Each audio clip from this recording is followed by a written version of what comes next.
Assalamualaikum warahmatullahi wabarakatuh. Pada kesempatan kali ini, kami akan menjelaskan gambaran umum mengenai UTBK SBMPTN. UTBK adalah ujian tulis berbasis komputer, sedangkan SBMPTN adalah seleksi bersama masuk perguruan tinggi negeri. Jalurnya namanya SBMPTN, nama tesnya adalah UTBK. Jadi SBMPTN dan UTBK ini tentunya saling berkaitan. Untuk SBMPTN tahun 2022, kuota yang diterima itu adalah minimal 40% sesuai dengan ketentuan yang pernah disampaikan dari LTMPT. Tentunya ada beberapa hal yang penting yang harus kita perhatikan tentang kuota untuk jalur SBMPTN. Yang pertama, kuota ini lebih besar daripada SNMPTN. Jika kita flashback kemarin untuk SNMPTN, untuk kuotanya 20-25%. Sementara untuk yang SBMPTN itu 40-50%, karena 40% ini adalah kuota minimal. Jadi beberapa universitas mungkin akan membuka kuota sebanyak 50%. Jadi rentangnya 40-50%. Kemudian untuk kompetitor, sebagian sudah diterima SNMPTN.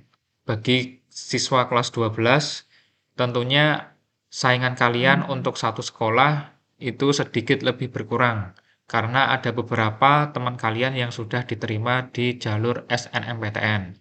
Bagi siswa yang diterima di jalur SNMPTN, otomatis tidak bisa mengikuti jalur SBMPTN. Kemudian, pendaftar SBMPTN itu siswa yang akan lulus pada tahun 2022 dan yang sudah lulus tahun 2020 dan 2021. Meskipun teman kalian sudah diterima di SNMPTN yang membuat pesaing kalian ini lebih sedikit, tetapi untuk pendaftaran SBMPTN ini tidak hanya berlaku untuk siswa yang akan lulus tahun 2022 saja, tetapi untuk alumni yang lulus pada tahun 2020 dan 2021 ini masih bisa mengikuti SBMPTN, sehingga ini akan menjadi kompetitor baru bagi siswa kelas 12. Kemudian selanjutnya hal yang penting adalah adanya universitas berbadan hukum. Nah, untuk universitas berbadan hukum itu bebas untuk menentukan kuota minimalnya pada jalur SBMPTN. Dari info yang kami dapat, untuk universitas berbadan hukum itu membuka jalur SBMPTN dengan kuota minimal 30%.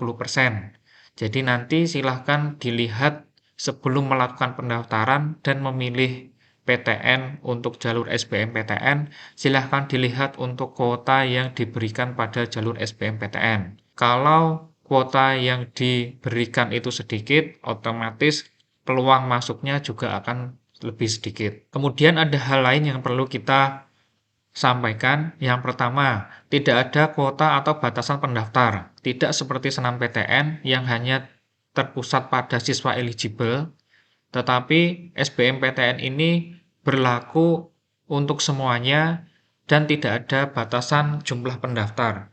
Seberapa banyak siswa ataupun alumni itu bisa mendaftar.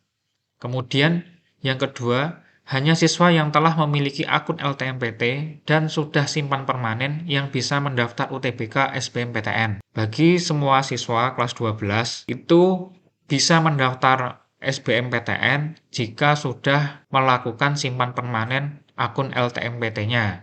Bagi siswa eligible, tentunya kemarin sudah mendaftar SNMPTN, sudah melakukan simpan permanen, nanti tinggal melanjutkan pendaftaran SBMPTN saja. Tidak perlu untuk registrasi akun LTMPT lagi. Kemudian, siswa yang sudah diterima di SNMPTN akan ditolak untuk mengikuti UTBK SBMPTN.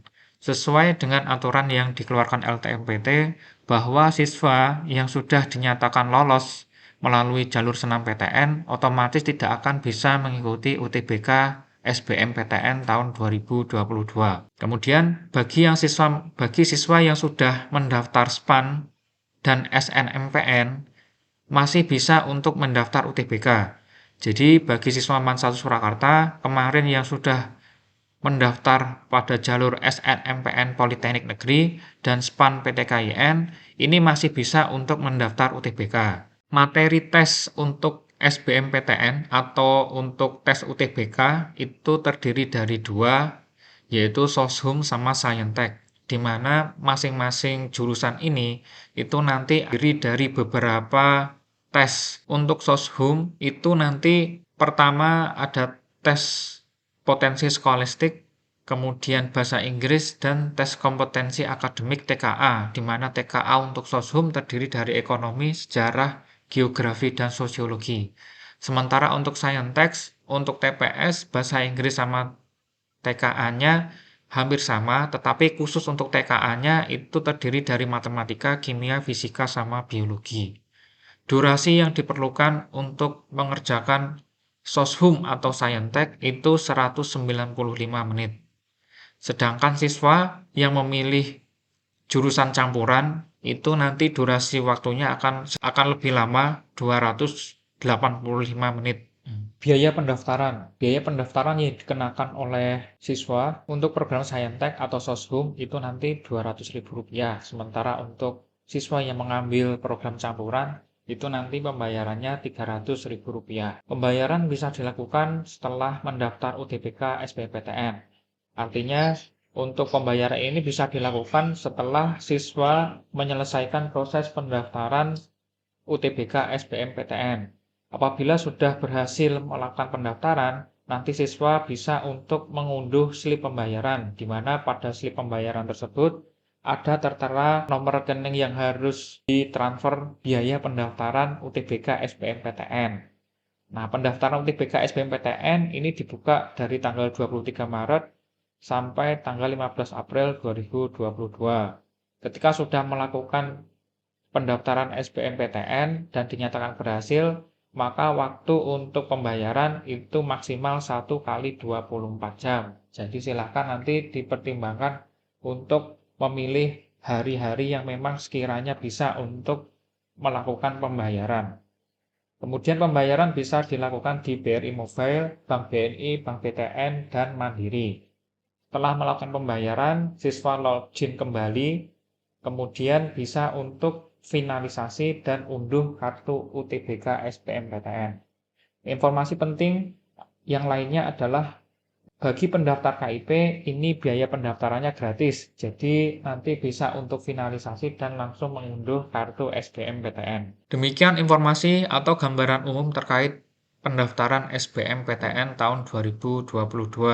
Terkait informasi yang berkaitan dengan program studi yang diambil, kemudian materi dan lain sebagainya nanti akan kami sampaikan di lain kesempatan. Terima kasih. Wassalamualaikum warahmatullahi wabarakatuh.